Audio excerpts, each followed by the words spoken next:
Les boys, les airs, Jomb, disons-nous les choses avec une sacrée équipe. Aujourd'hui, je suis avec des grands du 9-4. Bois-l'Abbé, Champigny, Haute-Nou, Pisse, Villers-sur-Marne. Les refs, je vous en prie, présentez-vous.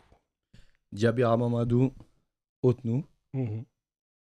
Kanama Kazikula, ici du quartier du Bois-l'Abbé à Champigny-sur-Marne. L'homme. Moi, c'est Salah. Attends, parle près du micro, s'il vous plaît. Parlez bien près des micros, s'il vous plaît. Moi, c'est Salah, Bois-l'Abbé, Mhm. Champigny-sur-Marne aussi.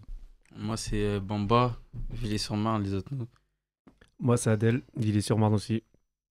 En tout cas, je suis content de vous recevoir, les frères. Merci. Parce de que même. ça fait un merci moment donné aussi. que ça devait se faire. Et du coup, on va parler d'un problème qu'il y a dans nos quartiers, c'est les rixes interquartiers. Mais avant que les grands prennent la parole, j'aimerais bien qu'on parte des petits. Donc, le thème pour l'annoncer à tous, c'est les rixes interquartiers sont-ils un héritage des grands des quartiers? On va partir des petits, puis après, de manière progressive, on ira vers vos paroles à vous.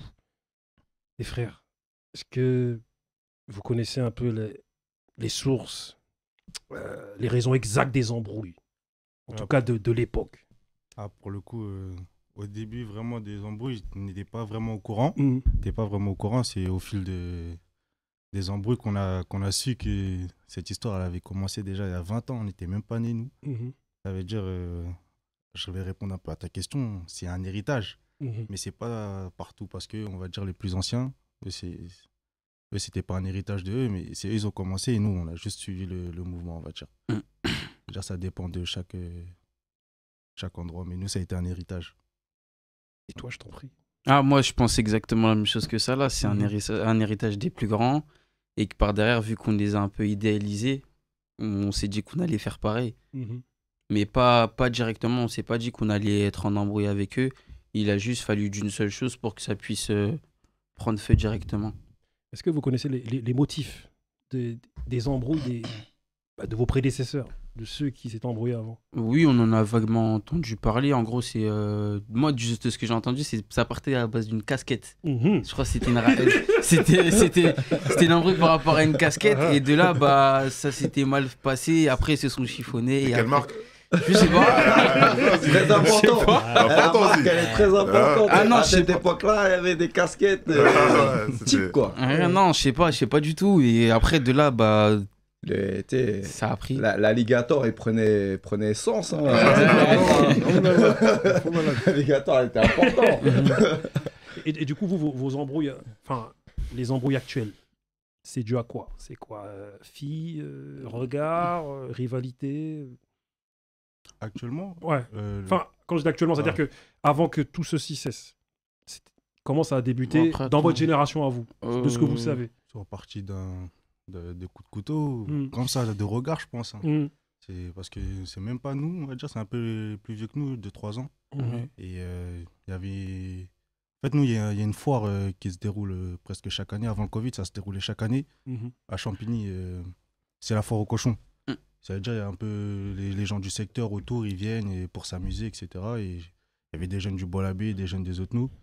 Je pense chacun a voulu faire le gorille. Nous, on est fous. On est en meute. Et ça a dû partir de là, un mauvais regard. Et après, voilà, tu me regardes mal et on se tape dessus. Après, c'est parti avec des coups de couteau et c'est là ça a vraiment recommencé. Après, pas directement, parce qu'après, moi, je parle pour ma génération, parce que c'était un peu plus grand. Nous, pour la génération 2000, on va dire, c'est parti à base d'une fête. C'était une fête. Lors d'une fête, en gros, il y a un jeune de chez nous et un jeune du Bois-l'Abbé, ils se sont pris la tête. Ils se sont embrouillés. Et après, de là, ça a appelé les jeunes du Bois-l'Abbé, ils sont venus. Et après, ça s'est embrouillé. Et après, de là, c'est vraiment, moi, personnellement, c'est vraiment cet événement qui a fait que j'ai compris que vraiment qu'il y avait une histoire. Et que c'est là, pour notre génération, où ça a commencé. Mais pour les anciens, comme il a dit, c'est la foire aux cochons. Et l'influence du groupe, ça, est-ce que le groupe a beaucoup d'impact? Ah, ça joue beaucoup. Parce qu'on va passer pour un bidon, je sais que oui, si tu vas pas... Non, mais c'est connu, ça, surtout à l'adolescence. Hein. Tu veux montrer que t'es un homme, que t'es un show comme les autres. Et après, tu vas rentrer dans le mouvement, entre guillemets. Tu vas essayer de t'y assimiler, de trouver ta place. Et après, une fois que t'es incrusté, bah, c'est difficile de faire machine arrière parce que t'as pas envie de passer pour une Vas-y, pour être gentil, une mauviette. Une omelette. Pour être gentil, une omelette. Ça, une omelette. Une omelette. Les hommes et les omelettes. Ouais, t'as pas envie de passer pour une omelette. Et bon, tu continues, hein. Tu continues à faire le Mac, le show, le gorille, comme il dit. Et après, t'y vas. Hein. Et j'aimerais bien que vous me répondiez une question avant qu'on laisse parole, enfin, avant qu'on interagisse avec les grands, tu vois. Je sais que dans les quartiers, tu vois, il y a cette espèce de mentalité de... Certains, pour avoir un CV du quartier, sont prêts à braquer, voler, cambrioler, dépouiller, agresser, pour finir en tôle, pour après ressortir, avoir un CV du quartier, et juste pour qu'on dise au final, toi, t'es un mec chaud. Parce qu'au final, en fait...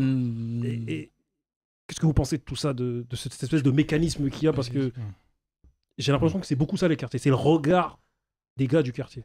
Il y a le regard, mais par contre, pour je vais braquer pour aller en prison, ça, c'est rare. Je pense que c'est surtout ceux qui n'ont pas vraiment de crédibilité. On les voit pas quelqu'un de fort. Par exemple, je ne suis pas fort à la bagarre. Les gens vont me voir en faible. Je vais essayer de prouver que je suis plus fort autre part, dans un braquage ou dealer ou etc. Je pense que ça, c'est une mauvaise mentalité. Nous, on va dire notre génération, Bamba, même à Villiers, nous au Bolabé, on n'avait pas vraiment cette mentalité. Mais après, ça s'explique aussi, excuse-moi, ça s'explique parce que maintenant, on va dire que... Comment je pourrais le dire? Mais en gros, les réseaux sociaux, ils ont pallié à ça. Ça veut dire que maintenant, tu n'as plus besoin d'aller faire un braquage pour passer pour un braqueur. Tu n'as plus besoin de vendre de la drogue pour passer pour un vendeur de drogue. Tu vois? Donc, du coup, les réseaux sociaux sont venus faciliter tout ce truc-là. C'est-à-dire que, en gros, au lieu de me dire, vas-y, je vais aller braquer, bah vas-y, je vais prendre mon téléphone, je vais snapper et je vais me faire passer pour un show.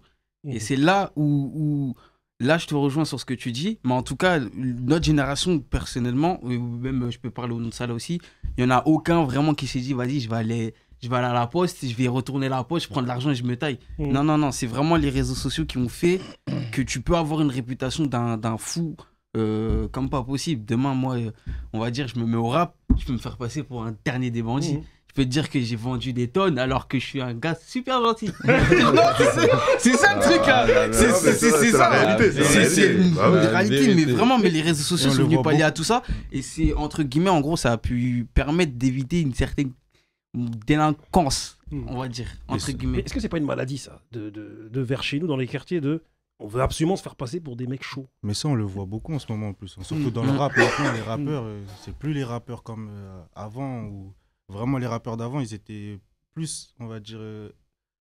Il y avait la stricte crédibilité qui était plus réelle que maintenant. Maintenant, les gens, ils peuvent mentir plus facilement. C'est-à-dire, les jeunes qui écoutent les rappeurs de maintenant, ils veulent être comme les rappeurs de maintenant sans forcément faire ce que les rappeurs de maintenant disent. C'est-à-dire, ils vont mentir aussi. Donc, ça a joué comme ça petit à petit. Ce qui est marrant dans ce que tu dis, c'est que les rappeurs de maintenant disent des choses qu'ils ne font pas.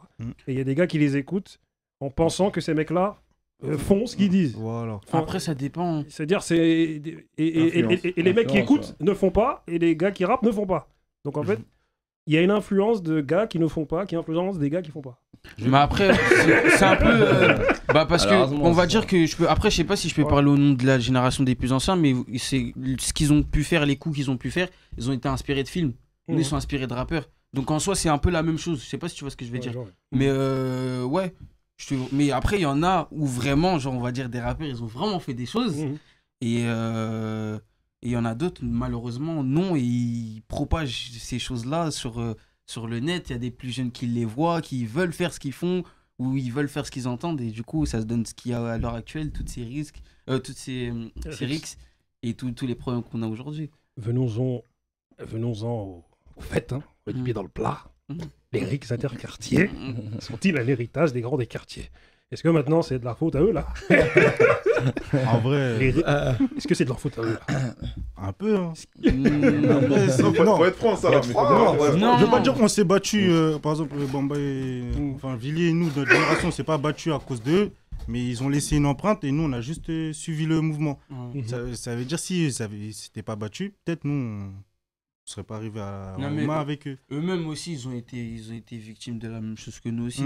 Ça veut dire qu'en gros, finalement, ils sont en partie responsables. Ils sont pas totalement responsables parce que, comme j'ai dit, je parle pas en votre nom, mais ils ont été inspirés de choses eux-mêmes. C'est-à-dire que même dans tout, en gros, on nous parle de guerre, on nous parle de tout ça, que ce soit dans l'éducation, que ce soit dans dans les films, on en entend parler de partout de la violence. Tu vois, même au cours de l'histoire de la France, il y a eu des violences. Dans tout, on entend de la violence. Donc, finalement, eux-mêmes, ils sont en partie responsables, mais pas à 100%. Moi, personnellement, je leur en veux pas à 100%, mais ils nous ont laissé quelque chose. Tu vois, c'est ça le truc. Après, ça, c'est. On aurait dû vous laisser la mallette, c'était mieux. Après, C'est ça. Au lieu de laisser. Après, je trouve que, on va dire, en banlieue, quand on parle de banlieue, directement, les gens ils pensent à la négativité, directement à la violence, aux bagarres. Alors, au contraire, moi, je me suis pas vraiment. Enfin, je me suis battu quand j'étais jeune, mais sinon, je me suis pas vraiment battu de ouf. Quand je vais en banlieue, je suis archi content, je me sens chez moi, je suis en sécurité. Il n'y a pas de oh, je vais là-bas, ça tire. Les gens, ils pensent que c'est la guerre en banlieue, alors qu'au contraire, c'est la joie de vivre. Je me suis jamais autant amusé qu'en banlieue. Je peux partir en vacances une semaine et ça me manque d'être chez moi parce que je m'amuse aussi chez moi. Bon, après, nos vacances, c'était limité. On allait à Saint-Ouen. C'est vrai. C'est vrai, Saint-Ouen, Stalingrad. Mais encore vous, ça va. Souvent, nous, quand on était petits, on allait au Pavé Neuf, on allait à Noisy. Souvent, on allait en vacances en banlieue. Souvent, on allait en vacances en banlieue, dans une autre banlieue. Voilà, c'est ça. On l'a tous fait ici. À Poto Combo.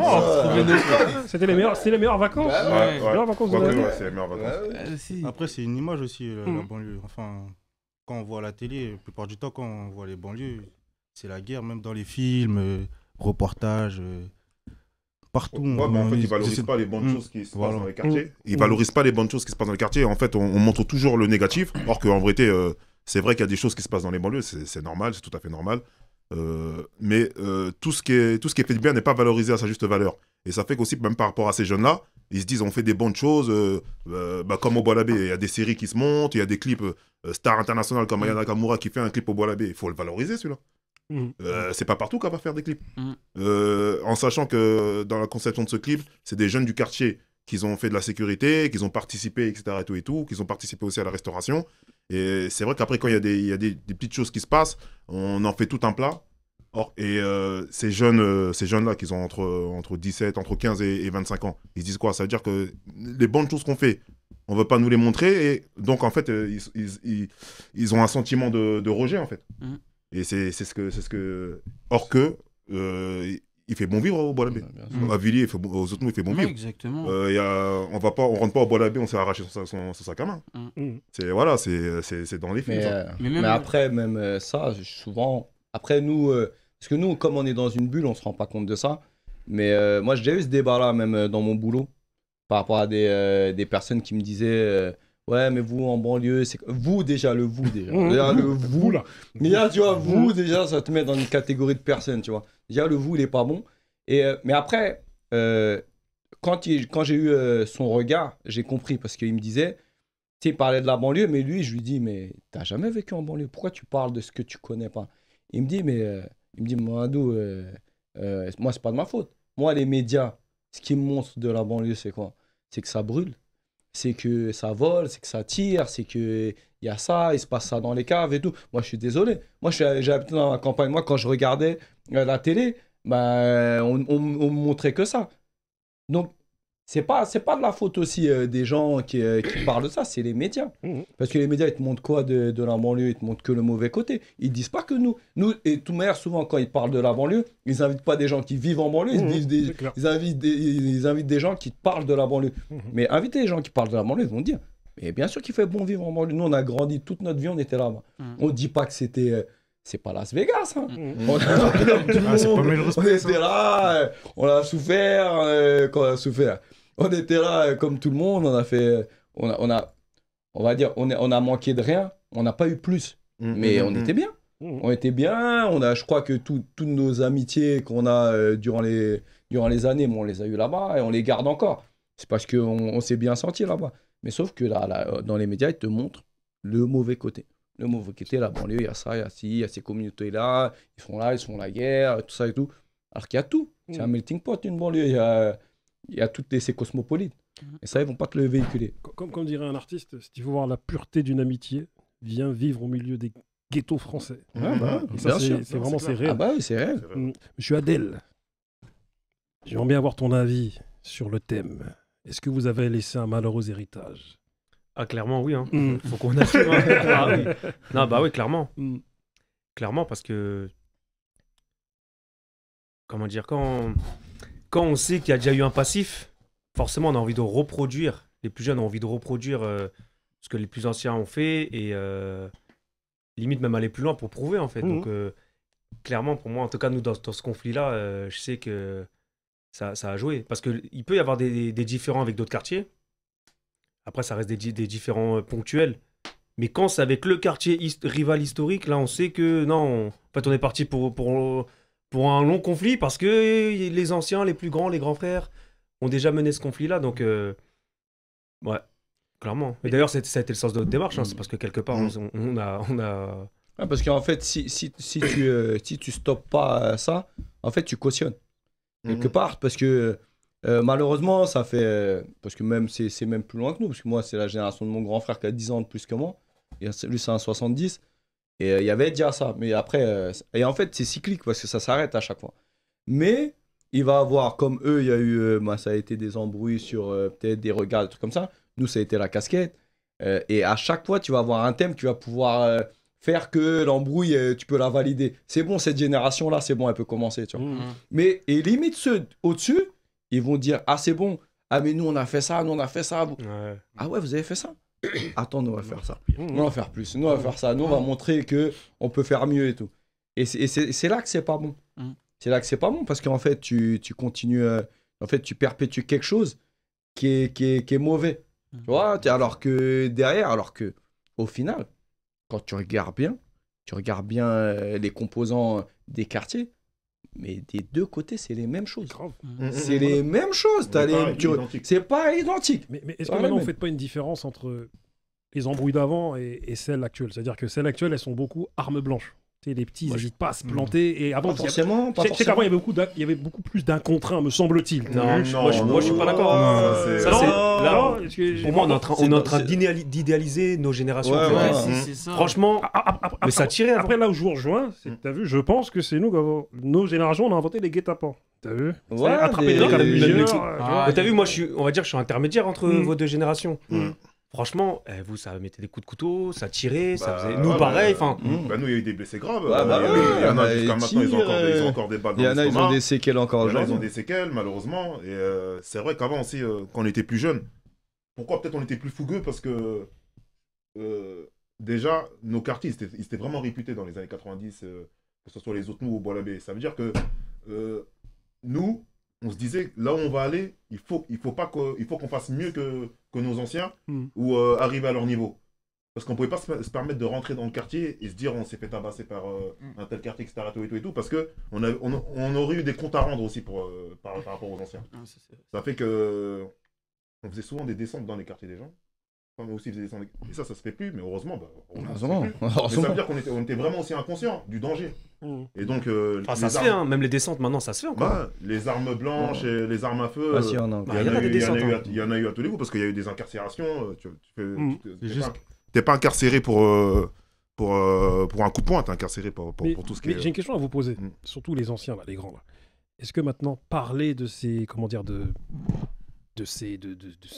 ces embrouilles d'avant, pour certains grands, c'est pas une manière d'engrainer les petits? Non, après, parce que moi, j'en vois quand on parle, mais avec les jeux qui brillent. Oui, c'est ça. Ils se vantent. Mais attention, mais ils parlent pas beaucoup de leur défaite. Hein. Mais ils parlent de... on a fait ci, on a fait ça. Mais ce qui m'avait fait rire, c'est Serge qui m'avait dit ça. Il avait dit, mais le pire, c'est qu'il n'y a eu que des défaites. Il a pas tort. Parce que la plupart du temps, tu te retrouves dans des situations...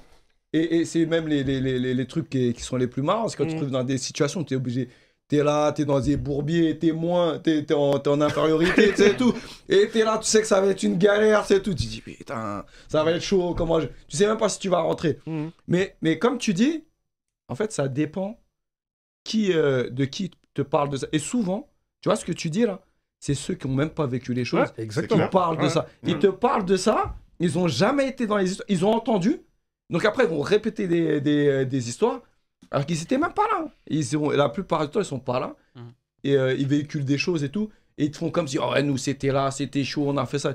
Mais c'est pas vrai. Mais le pire, c'est même pas ça. C'est que on en a jamais parlé aux plus jeunes. Nous, on a des grandes familles, on a toutes les générations. Mais jamais mes petits frères savaient ce que je faisais. Ils entendaient de l'extérieur. Après, si je peux me permettre, ça peut être dans des discussions banales, hein, des fois. Oui. Je peux discuter avec... Attends, excuse-moi. Mais je peux discuter avec Mamadou, on va dire. C'était, on prend le contexte, il y a 5 ans. Mamadou, il va me parler de leurs embrouilles. Il va peut-être me dire ça d'une bonne intention. Mais moi, vu que peut-être de mon côté, j'idéalise Mamadou parce que Mamadou, c'est le parent du quartier, il me dire, ah ouais, ils ont fait ça. Ah bah vas-y, moi, je vais aller faire pire, tu vois. Mais c'est pas forcément, ça peut être n'importe qui, hein, c'est pas forcément un mec qui n'a jamais rien fait, qui va en parler, ça va monter la tête au petit, hein, je sais pas, c'est tout simple, c'est comme si demain, moi, je vais dire, je sais pas, je parle avec mon neveu, et on va dire que mon neveu, entre guillemets, il m'idéalise parce que je suis plus que lui, tu vois, il me voit, je suis en voiture et tout, il va se dire, ah ouais, mais si je viens, je lui dis, ah mais moi, à ton âge, je faisais pas ça, je faisais ça, il va se dire, ah ouais. Et souvent, c'est des légendes. Souvent, c'est des légendes. Parce qu'on gagne pas toutes nos batailles. Hein. Bien sûr. Quand on a fait la réunion avec les jeunes, c'est là parce que moi et Mamadou, en fait, depuis les histoires il y a 20 ans, on se calculait pas trop en vérité. Il y avait une rancune, on se calculait pas trop. C'est-à-dire, bon, on fréquentait les mêmes sorties, etc. Parce qu'on se voyait, on serrait la main parce qu'on est bien éduqués, etc. Respect. Mais sans plus. Mais l'histoire qu'il y a eu avec les pieds, ça fait qu'on a renoué les contacts. Parce qu'en fait, avant, on était tous des amis, en fait. À l'âge de 15-16 ans, on était tous des amis. Ensuite, il y a eu ces histoires. Ça fait qu'après, il y a eu un écart, voilà, etc. Et tout. Et depuis, après, on a renoué les contacts.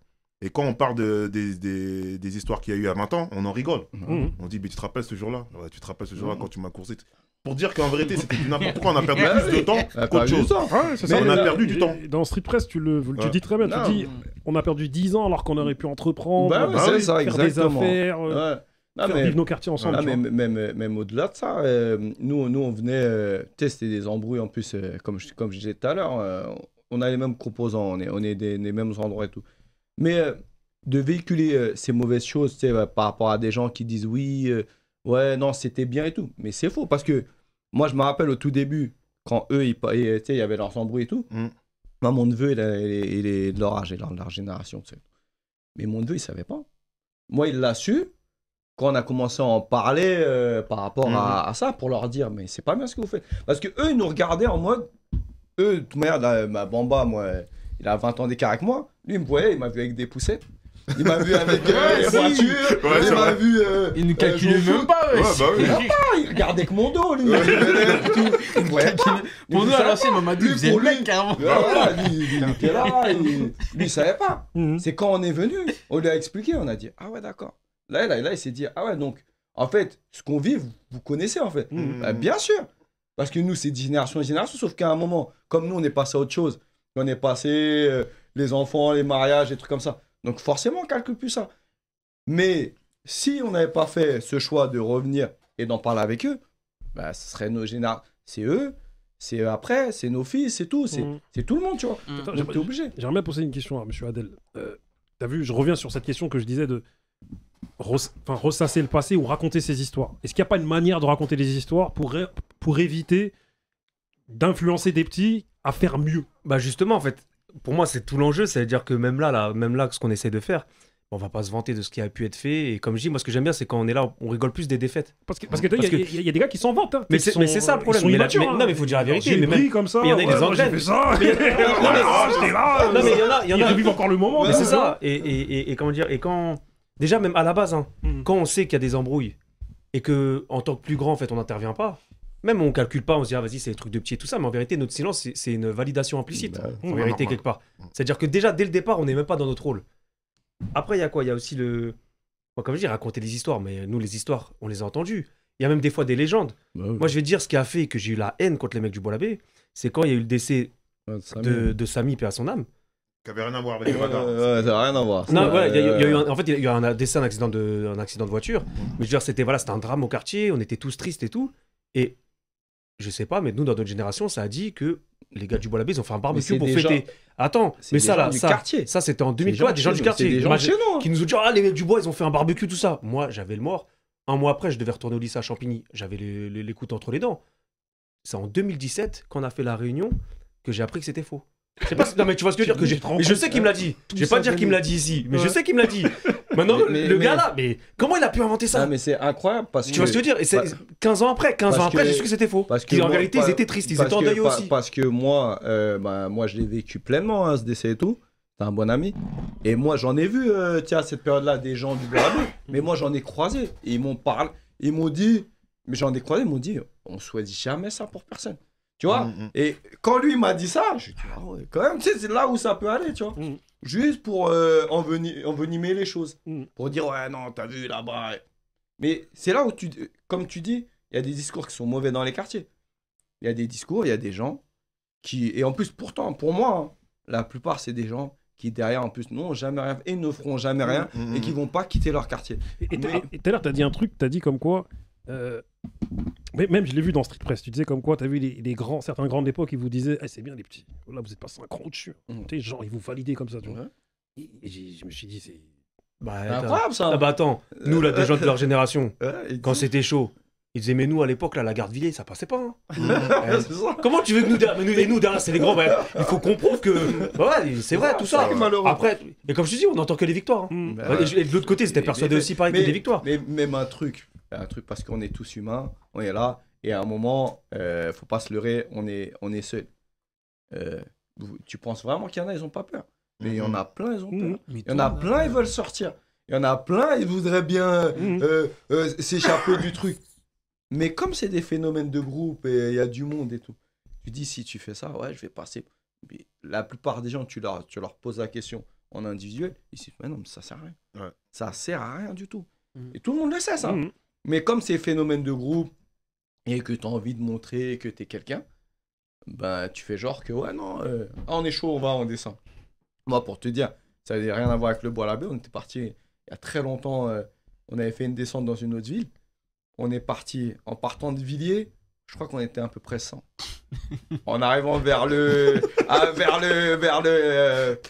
station essence, on avait déjà perdu une vingtaine de personnes. On est arrivé vers le pont là et tout, on devait être 20-25. Arrivé là où on devait aller, on était 15. Tu vois ce que je veux dire? On était 15. On était là, on s'est regardé, tout ça, on s'est dit, bon, on est là, bon maintenant. On fait comment? Bah voilà, on est là, mais tu vois, c'est pour te dire, faut pas croire. Les gens, ils font semblant et tout. C'est pour personne, ça, en fait. C'est bon pour personne. C'est une vie pour personne. C'est une vie pour personne. C'est nul. Mais il y a un autre truc aussi, c'est même, souvent quand nous, dans les discours, on dit, ouais, mais avant, il y avait plus d'un contre un, il y avait plus de loyauté. Indirectement, en fait, on véhicule quel message? En gros, nous, on est des bonhommes, mais vous êtes des tapettes. En gros, c'est ça qu'on véhicule. Non, mais moi, je nous mets dedans. Oui, quand tu m'as parlé de... Tu sais, quand je t'ai dit le truc où le grand, il vous disait, ouais, vous avez fait un crunch. Nous, on était dans une époque où on était cons, frère. T'as vu, moi, j'étais pas beaucoup dans les embrouilles. J'étais même pas à 99 non, mais... Enfin, 99% non, mais j'ai dû m'embrouiller avec une autre ville à côté de Grigny pour mes gars. Mais on était bêtes. On était nationalistes de notre quartier. Ça, c'est toutes les générations, c'est comme ça. que le nom du quartier. Le reste, on s'en foutait. Quand on a la gare du Nord à Clignancourt, on arrivait... Il manquerait plus qu'on avait un t-shirt au Bois Labbé.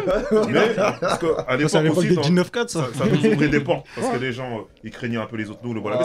Et nous, dans notre tête, on était conditionnés.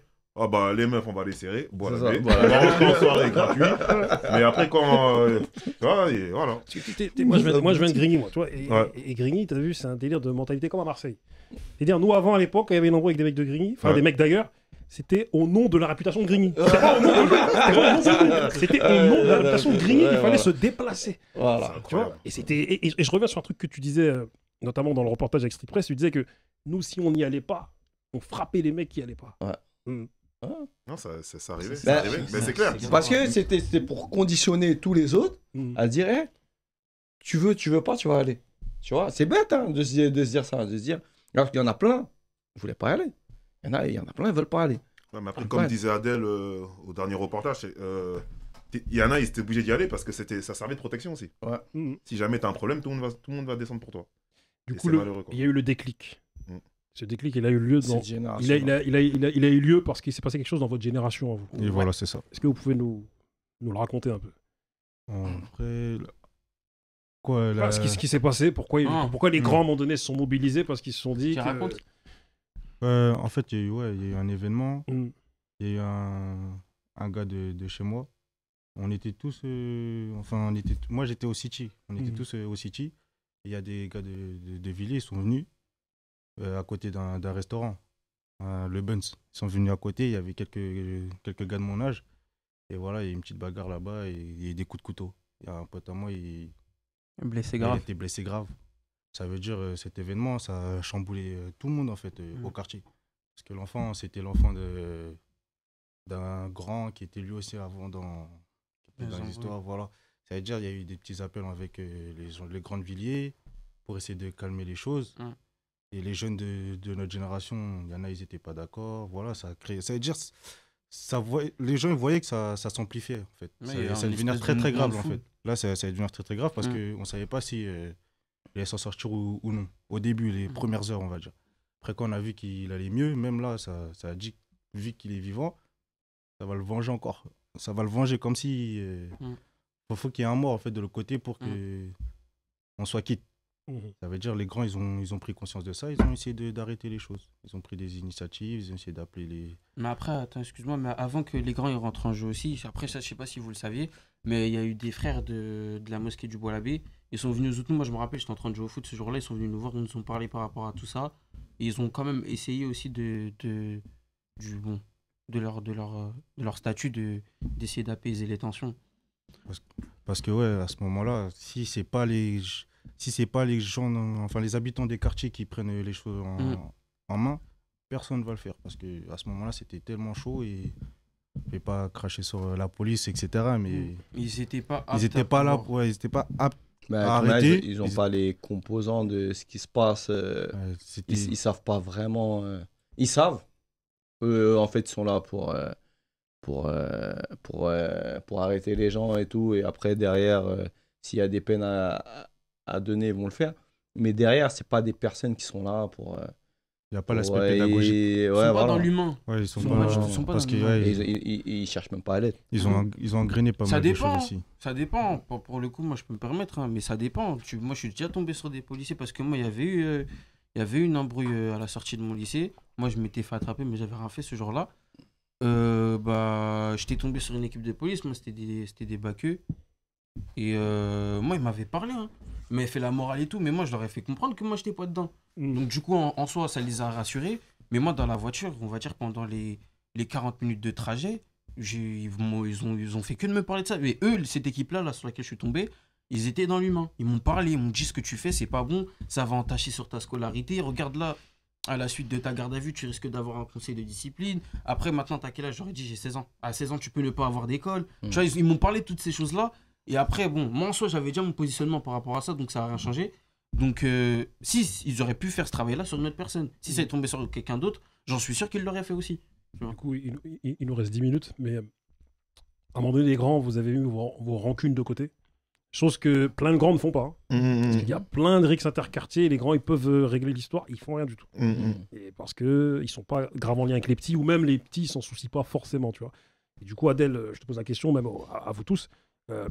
Là, vous avez fait s'asseoir les petits, et carrément, à un moment donné, certains d'entre vous avez raconté aux petits que vous-même, vous cogniez dessus jadis. Et je sais que dans le reportage de Street Press, tu dis les yeux. Enfin, là, il me semble que c'est toi, tu as dit les petits, ils avaient les yeux écarquillés. Ils disaient, mais comment ça se fait que des darons comme ça, ils se cognaient Ouais, parce que déjà, bon, instinctivement, quand il y a eu ce fait, on s'est appelé. On a réussi on n'avait pas nos numéros.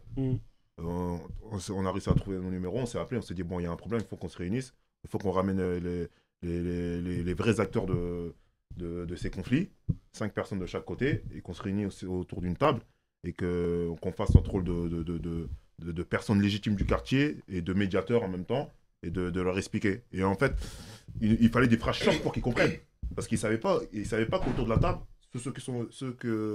les personnes qui sont réunies, on se cognait dessus. Eux, ils ne le savaient pas. Donc, y avait moi, Mamadou Diabera, 2 autres, Amadou, etc. Et tout. Et de là, on leur expliquait, vous voyez, regardez, là, on est là pour que ça s'arrête, pour que vous vous réconciliez. Mais vous savez que l'autre, il montrait ses fesses, il montrait une cicatrice. Non, mais c'est vrai. L'autre, ouais, moi, j'ai fait ça à ton petit frère. Moi, j'ai fait ci, j'ai fait ça. Ils nous ont regardé comme ça. J'ai dit, mais là, on est venu pour vous arrêter. Il faut que ça cesse. Et maintenant, on va essayer de faire des actions ensemble pour être dans la continuité et aussi pour que vous montrez l'exemple aux plus jeunes aussi. que ça sert à rien, en fait, tout ça, etc. Et, tout, et que nous, on a perdu du temps. Et du coup, Adèle, tu sais que moi, souvent, enfin, genre, quand j'en parle avec Adèle, je lui dis, mais vous savez que vous avez développé une méthode qui peut être appliquée dans toute la France. C'est-à-dire l'interquartier et tout ce qui va avec. Est-ce que tu peux nous en parler un peu plus de cette espèce de méthode que vous avez? Ouais, bah parce qu'en fait, pour moi, clairement, déjà, nous, au début, c'était mis la base. On n'était pas là pour faire des photos Facebook, pour des selfies ou autre. C'était vraiment, on voulait sauver des vies. Ça veut dire que très rapidement, l'heure était... Enfin, franchement, l'atmosphère, elle était vraiment palpable. Et il y a juste quand même un point que je voudrais souligner, c'est que la première étape, en fait, il fallait quand même qu'on convainc chacun dans nos quartiers. La vérité, c'était ça. Ça s'est passé en plusieurs étapes. Voilà. Première étape, t'as vu, c'était tendu chez vous. Même toi, tu me rappelles quand tu me disais, ouais, là, on va voir et tout ça. Et moi, de mon côté, il y en a qui se foutaient de notre gueule. Puis c'est plus facile d'engrainer les petits, c'est plus des magots, même si on veut se donner de l'importance. On passe plus facilement pour quelqu'un de crédible quand on les engraine que quand on leur dit il faut calmer, en fait. Donc vraiment, la première étape, c'était déjà de calmer d'être majoritaire, de vouloir, entre guillemets, apaiser, d'être majoritaire dans cette démarche-là. Ensuite, la deuxième, bah voilà, on a réuni les protagonistes. Ouais, voilà, on n'a pas pris 3 petits de là-bas, 3 petits de là-bas. On a pris les concernés, les noms qui ressortaient, on les a mis dans la même salle. Après, on a développé des actions interquartiers. Ça se passait bien. Il y en a, ils regardaient de loin. Et puis pareil, hein, au début, ils étaient dans... Si tu veux, c'est comme si ils acceptaient le cessez-le-feu, mais on est quand même prêt au cas où l'autre démarre. Mais à partir du moment... mais c'était ça. Mais à partir du moment où personne ne démarre, c'est bon, en fait. Parce que les petits, ils disaient quoi? Nous, on veut bien arrêter, mais c'est de l'autre côté. Et les grands, ils les engrainent de l'autre côté. Dans les deux quartiers, ça disait les grands, ils les engrainent. Bah là, regardez, les grands, on est ensemble. Là, vous voyez, on est ensemble, on a le même discours, on est devant vous. Donc, il y a eu ça. Après, il y a eu un séjour qui a été un moment clé. Et derrière, nous, au-delà de ça, maintenant, on pérennise. C'est-à-dire, on continue à faire des actions. Il n'y a pas un événement qui se passe au Bois-l'Abbé sans que Kula nous invite et on passe. Il n'y a pas un événement qui se passe au Haute-Nou sans qu'on les invite, on leur dit bam, mais ils passent. Donc, je veux dire, maintenant, parce que moi, je suis de la génération où j'ai vécu la rupture. C'est-à-dire que nous, quand on était petits, il n'y avait pas de grands du Bois-l'Abbé. Il y avait des grandes partout. Des fois, ils allaient voir les grands, mais les grands du Bois-l'Abbé, on savait que c'était la guerre. Enfin, ils venaient pas. Donc là, maintenant, c'est... On va dire dans l'esprit de tout le monde, dans l'inconscient collectif, on sait que les deux quartiers sont en entente. Ils font des choses ensemble. Et je pense que c'est ça aussi, ça... Et vous-même, les petits, quand les grands vous ont réunis et que vous avez appris que... Parce que vous nous appelez des darons. Mais nous, en réalité, on se sent pas darons. Nous, on se sent vite. Si j'ai un peu mal au dos, j'ai un peu mal au genou. On ressemble à des 92. Moi, je suis né en 80, je suis là, je vois. Pour moi, je suis arrêté en 2000, mon frère. J'ai 20 ans, frère. C'est clair. C'était bloqué. Et quand les grands ils vous ont réunis, qu'ils vous ont dit, vous avez vu, nous on se cognait dessus avant. Est-ce que, comme dirait Kula, est-ce que vous avez dit, mais oh, c'est un truc de malade. Moi c'est plus pour Mamad. Oh là là. Et Adèle. Oh là là. T'as vu, en fait, tu vois comment t'expliquer. Parce que comme il a dit, on les a fait en mode poussée, tout ça. Et tu connais Mamad. Et quand il est là. Là, ça a 37 ans, il est bien, tu vois, et tout. Donc, tu le regardes, tu te dis, ah ouais, genre en mode, là, c'est marmot, tout ça, en mode, lui, c'est un exemple, tout ça. Et quand t'entends, ouais, moi, j'ai mis un coup de couteau, moi. Moi, quand je les ai écoutés, mais j'ai dit, mais c'est un truc de ouf, tu vois. Et même Adèle, il t'explique, ouais, moi, un jour. Non. Ça sert à rien. Adèle, ça m'a choqué. Non, ça sert à rien, franchement, c'est bidon. Non, mais le truc, c'est que, en gros, c'est surprenant, surtout, parce qu'ils sont passés à autre chose, comme ils disent. Mais ouais, après tu dis bon que c'est des exemples et que ce qu'ils ont fait par derrière, tu vois, c'est un grand respect à eux. Hein.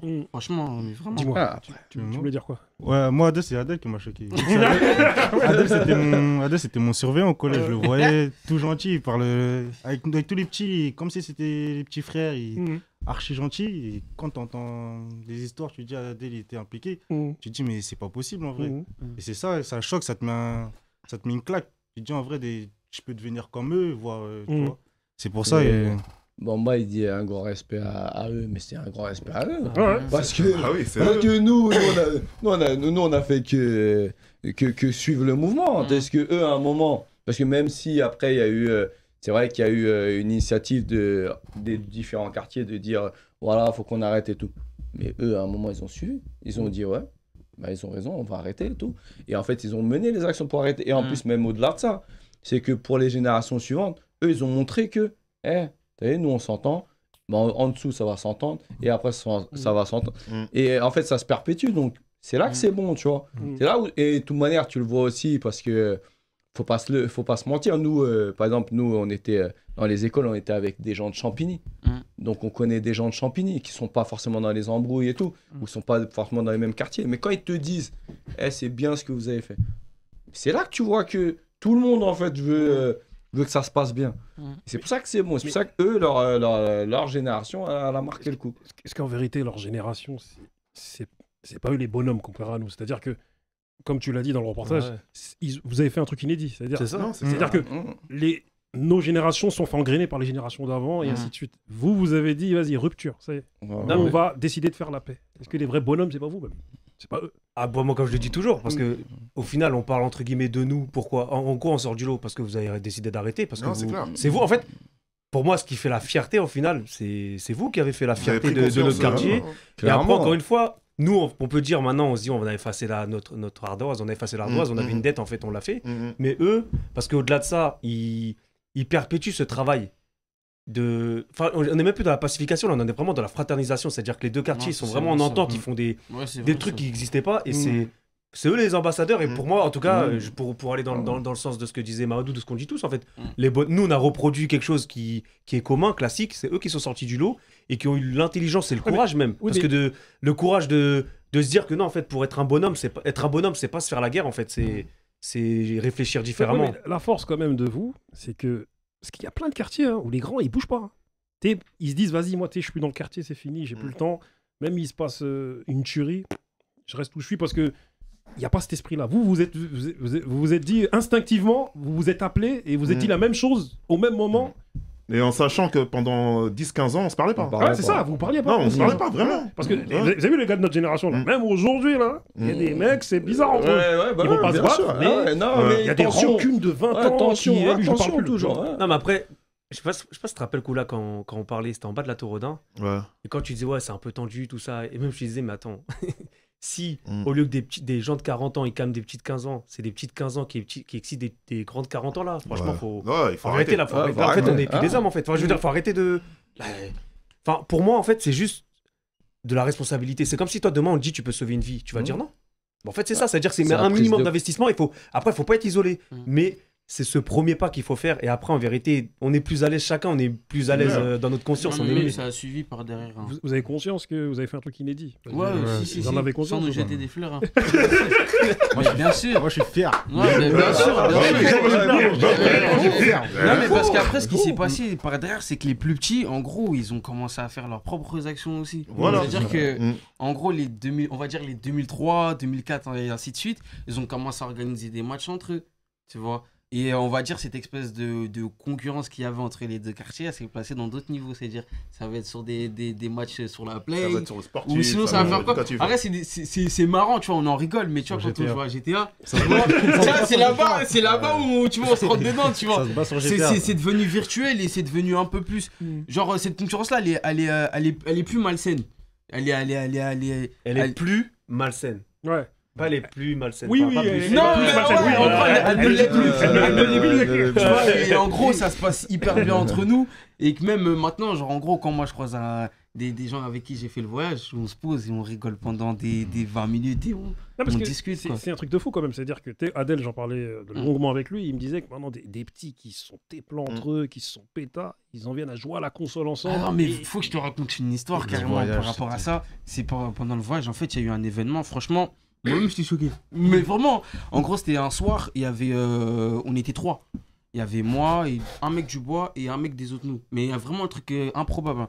Sachant que, on va dire 1 heure, 2 heures avant, on se croisait dans les couloirs, on se regardait même pas. Et il s'est passé quoi? On s'est posé sur le balcon, on a commencé à parler. Mais vraiment, on a commencé à parler, ça se dit, ah, mais toi, je t'ai fait ça. Toi, je t'ai fait ça. Oh, mais en fait, j'ai fait un truc de ouf, tout ça et tout. Et après, de là moi, j'assistais à la scène. Hein. Mais moi, je me disais, il n'y avait pas de grand. Il n'y avait pas de grand à ce moment-là, tu vois. Ça discutait, ça parlait d'un peu tout. Et après, t'assumais un peu. Ouais, à ce moment-là, j'ai eu un peu chaud. Tout ça, c'était chaud à tel moment et tout. Et après cette discussion-là, c'est même des accolades. Genre, on s'est pris dans les bras, genre, mais en mode tranquille. Et après, c'est là où ça s'est vraiment calmé. Et après, le lendemain, là, on a commencé à rigoler de ouf. Mais à faire des dingueries ensemble, là. C'est-à-dire... Carrément, c'est des alliances, on allait voir les grands, on voulait les goumer avec les gants de boxe, tu vois. Ouais, mais dans leur équipe à eux, il y avait Moussa Konaté, c'était la triche, tu vois. C'était de la triche, tu vois. C'est chaud. C'était de la triche. Arrête, tu vois. On prenait des risques, les gars. Après, ils ont pris le dessus, ils nous ont montré qu'ils étaient plus vieux que nous. Et après, bon, voilà. Mais en tout cas, cet événement-là, ça a vraiment été un élément clé, tu vois, pendant pendant le voyage avec le match de foot aussi. Pour ceux du séjour et même ceux en dehors, parce qu'ils ont vu que ceux qui étaient au séjour, nous, on s'était réconciliés, ils se sont dit, mais même nous là-bas, en vrai, ça sert plus à rien, parce que même ceux qui étaient là-bas, ils faisaient genre, ils voulaient pas venir, mais en vrai, c'est des vacances gratuites. Après, il faut tenir à remercier aussi ces jeunes-là, parce qu'en fait, grâce à eux, ça a permis qu'on renoue les liens d'avant. Ah, c'est ça. Et ça fait plaisir. Moi, quand je vois Mamadou, je suis content. On parle de nos enfants. Maintenant, je vais aux autres nous. Avant, j'y allais pas parce que je voulais pas y aller. C'est la vérité. Mais j'y vais tous les jours maintenant. Comme eux, ils viennent au Bolabé tous les jours. Et voilà, grâce à eux aussi, ça a renoué les contacts. Et maintenant, les Villiers aux autres nous et Bolabé Champigny, c'est une vraie famille maintenant. Maintenant, c'est ça. Et quand la dernière fois, j'en ai appelé pour jouer. La dernière fois, j'en ai appelé pour faire des matchs de foot, c'est tout. Normal, tu vois, et les trucs, ils sont facilités, quoi. Même par rapport aux parents. Ouais. Les parents, maintenant, ils ont le cœur adouci, maintenant. Ils se disent, ah, voilà, on est tous pareils, on vient tous vous êtes tous des enfants d'immigrés, etc. et tout, vous fréquentez les mêmes écoles. Donc Sangoku, Vegeta sont devenus amis. Ils sont devenus amis. Ça fusionne. Ça fusionne. Ça donne une grande force, hein. Parce qu'après, quand on va dire les gens du Bois-l'Abbé, ils ont un projet où nous, les gens du Bois-l'Abbé, ils vont le partager. Voilà. Ou sinon, eux, s'ils ont un truc, demain, nous, on va le partager. On va faire en sorte qu'ils soient entendus et tout. Et voilà, on a su transformer ça en quelque chose de bon, grâce aux grands et aux mamans aussi. Et franchement, respect. Hein. En tout cas, pour finir, vous êtes à prendre en exemple. Et tu as vu, en vérité, vrai, il faudrait faire des études sociologiques sur ce que vous avez fait. Parce qu'en vérité, comment dire, ça a le mérite.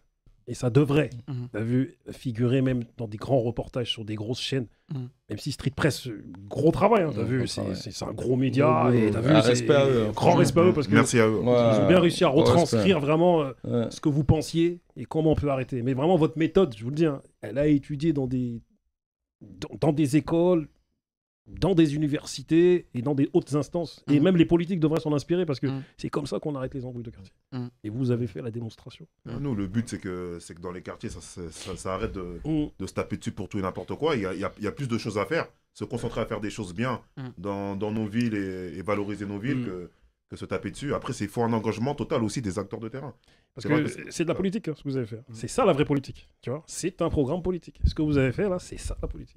Ouais, en plus, lyrique, ça gâche tellement de talent. Surtout dans les banlieues, il y en a tellement. Je pense que dans notre génération, même dans la leur, il y aurait pu avoir des gros footballeurs, des gros sportifs. Non, pas dans ta génération, non. Je rigole. Dans notre génération, nous, il y en a rien. Un ballon, là, je fais ça. Sinon, ils auraient pu pousser leurs études ou des trucs. Et après, ce qui est bien aussi maintenant, de leur côté et de notre côté, tu vois des jeunes de leur génération qui montent des labels, qui sont entrepreneurs, là, qui vont sortir des albums. Et c'est des jeunes qui étaient dans ces histoires-là. Et maintenant, ils ont changé de chapitre. Et il y a pas mal de petits qui vont sortir des projets au Bois-l'Abbé. Et que les jeunes du Villiers soutiennent aussi. Donc, c'est ça qu'on veut. Nous, on est là, on peut les aider dans la logistique, pour créer des structures associatives, parce que c'est très important dans nos quartiers.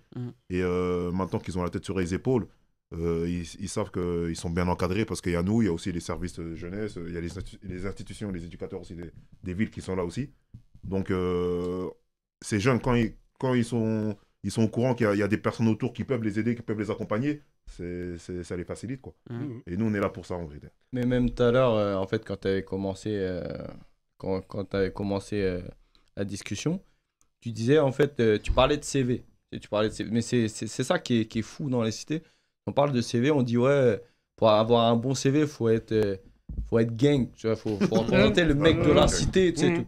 Mais les vrais CV, en fait, normalement, c'est quoi? C'est un mec qui réussit ses études. C'est un mec qui, sportivement aussi, a une réussite. C'est quelqu'un qui, dans sa vie artistique aussi, a une réussite. Normalement, c'est ça qu'on devrait véhiculer, tu vois. Nous, on s'attarde aux mecs au fin fond du quartier qui ne bougent pas, que les parents te disent la plupart du temps, traîne pas avec lui. Nous, on dit c'est lui le chaud. Mais c'est pas lui le chaud. Lui, il fuit. Lui, il fuit les responsabilités. Lui, il veut pas aller acheter des couches. Il veut pas se marier. Il veut pas, tu vois. C'est pas ça. La vraie vie, et la vraie réussite, C'est les gens, comme il dit Koula, c'est des gens qui montent des labels. C'est les auto-entrepreneurs. C'est des mecs qui vont suer, quoi. Ils vont au charbon, comme on dit, comme on aime bien dire aujourd'hui. C'est eux que, normalement, c'est ça qu'on devrait mettre en avant. Et nous, malheureusement, dans les quartiers, ben, on fait, ouais, non, c'est lui, c'est le plus fort de la cité. Mais t'as vu? Le plus fort de la cité en entreprise. Ça met en opposition l'éducation de nos parents et les règles du quartier. Ouais, et les règles du quartier qui sont un mimétisme des règles des gangs américains. Alors que nos parents, ils sont pas là-dedans. Ils nous ont pas dit de faire tout ça. Ils sont pas dedans. Ouais, c'est ça. En tout cas, les frères, je vous remercie. Merci à toi. Merci pour l'invitation. Et franchement, voilà, il faut prendre exemple sur vous. Parce que c'est vraiment fort ce que vous avez fait. Il faut vraiment que des grands des autres quartiers prenez exemple sur ça. Parce que c'est exactement ça. Interquartier, parler aux petits et avoir le souci des gens. C'est important. Merci à vous, les frères. Merci beaucoup. Merci à toi. Merci.